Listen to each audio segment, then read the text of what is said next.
A pleasant day to everyone. If you are new to my channel, don't forget to like and subscribe for you to update in my next topic. So far, I will define about the globalization. A globalization that it changes the way nations, business, and how we interact to the other person. Globalization is the process of international integration arising from the interchange of world views, product, ideas, and other aspects of culture. It refers to process that promote worldwide exchanges of national and cultural resources, advances in transportation and telecommunications infrastructure, including the rise of the internet, major factors in globalization, generating further interdependence of economic and cultural activities. Another definition. It is the shift from a local workforce to a competitive global workforce requiring all people to compete across the world for availability of jobs. From this definition, it means that, or in short, globalization is the speed up of movement and exchanges of human beings, goods and services, capital, technologies, or cultural practices all over the planet. We have here a types of globalization. Number one is economic globalization. It is the economic connection of a country with the global economic system. Globalization in the economic field is free economic adoption. It means that it refers to the increasing interdependence of world economic as a result of the growing scale of cross-border trade of commodities and services, flow of international capital, and wide and rapid spread of technologies. Number two is social globalization. Social globalization is a process. As a result of this process, traditional social institutions become weak. The identity of the socialized people is renewed. It talks about the sharing of ideas and information between the other person through different countries. A good example of this is internationally popular films, books, and TV series. That's it for social globalization. Next is cultural globalization. The process of cultural globalization is also sometimes called McDonaldization. So, cultural globalization is the process by which a world class of goods, ideas, and information is produced in one part of the world. As a result, cultural differences between different races, regions, and individuals are removed. So, it is the transmission of ideas, meanings, and values around the world in such a way as to extend and intensify social relations. Last but not the least of a types of globalization, it is a political globalization. Political globalization refers to the growth of the worldwide political system, both in size and complexity. That's all for the types of globalization. Let us now move to the advantages and disadvantages of globalization. Globalization gives us many advantages and disadvantages, so let us make an in-depth study on the advantages and disadvantages of globalization. As a result of globalization, we all enjoy many advantages, and these are the number one is transfer of technology. Transfer of technology throughout the globe is good for us. Any country can borrow the technology through the agreement and can implement it in their country for their overall development. We can communicate each other easily from any part of the globe by using advanced technology at minimal cost, time, and effort. Next is better services. Globalization always provides us better services. Through the, through the technological advancement, our service like water supply, mobile networking, internet, electricity, supply and any other services have been easier and better than before. By the way, easy access to the internet through the globe is also the result of the globalization. Number 3 is standardization of living.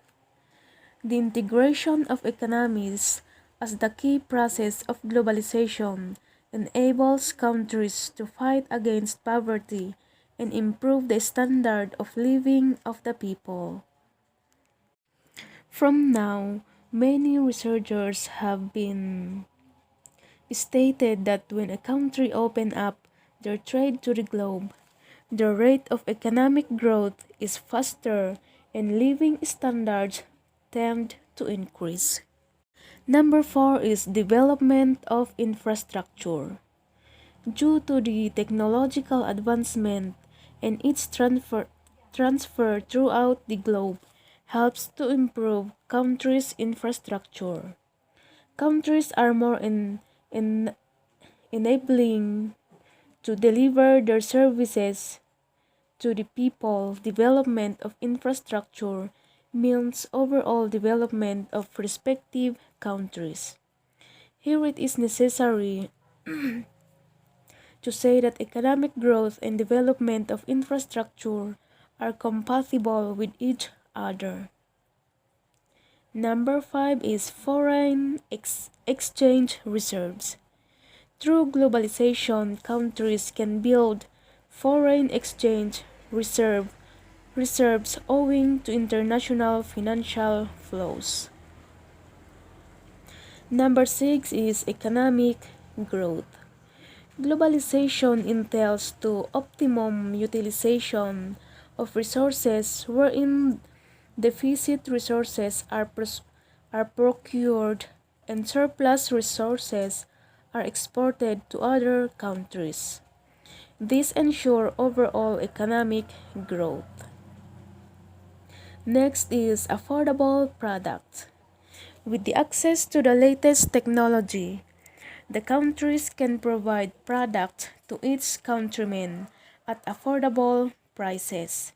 Globalization promotes competition in domestic economies and their endeavor to compete against competition. Companies reduce product price or follow penetration pricing strategy. Uh, Number 8 is contribution to the world GDP growth rate. Globalization ensures contribution of every country to the world GDP growth. Lastly, for the advantages, extensions of market. Above all, globalization promotes extension of market. It provides an opportunity to the domestic companies in going global. For instance, domestically, companies can witness saturation in demand for their products or services, but through globalization, the domestic companies can sustain and satisfy the growing demands of foreign customers. That's all for the advantages of globalization.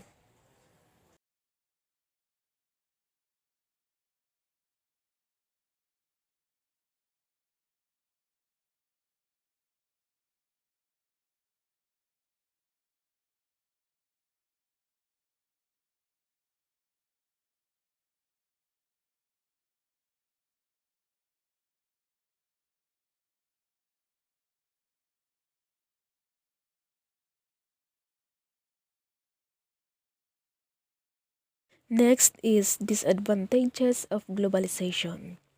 The globalization that just keeps doing well to us is not true. It impacts us in multi-dimensional way. So, it has some disadvantages also. These are number one, growing inequality. Globalization can increase inequality throughout the world by increasing specialization and trade. Although specialization and trade boost the per capita income, it may cause relative poverty. Secondly is increasing of the unemployment rate. Globalization can increase unemployment rate where people are getting jobs. Globalization demands for higher skilled work with cheaper price, but countries where institutions are relatively weak are not capable of producing highly skilled workers. As a result, the unemployment rate is increasing in those countries. When many foreign companies invest heavily in developing countries, they hire employees from that country. In some cases, their salaries are very lower than the other developed countries. Moreover, the demand for these employees in developed countries is very low. Moreover, with the emergence of global economic crisis, their jobs are at risk of losing. Number three is the trade imbalance. The balance of trade refers to the balance of values between a country's export and import goods and services. As the result of globalization, any country can trade to any part of the globe. That's why, in some cases, developing countries are so much dependent on the developed countries in terms of import goods, but their export capabilities are lower than import. The trade imbalance has been occurring. So, trade imbalance refers to the imbalance of values between a country's import and export goods and services. It is also called trade deficit. Trade imbalance may be increased in developed countries by their competitors. Lastly is environmental loss. The pace of industrialization is increasing as the result of globalization. Industrialization boosts the economic growth, but it harms environment as well. Globalization loss from the nature and it harm us very badly. Let us try to understand with example. Coca-Cola is the world's leading soft drink company. So this company, it consumes huge amount of water for making soft drinks. In the state of northern India, Uttar Pradesh, a Coca-Cola bottle plant was closed by the government order because of too much usage of water, claimed by local farmers. Various chemical industries are very harmful to our health by polluting the soil, water, and air. So that's all for the disadvantages of globalization. From the above discussion on the advantages and disadvantages of globalization, it can be said that the list of benefits of globalization can be easily lengthened. However, there are some disadvantages. According to critics, the process did not benefit the poor. The impact of globalization on the environmental protection is not too great and did not stabilize the global economy. That's all for the globalization. Thank you for watching and listening. And don't forget to like and subscribe. Thank you.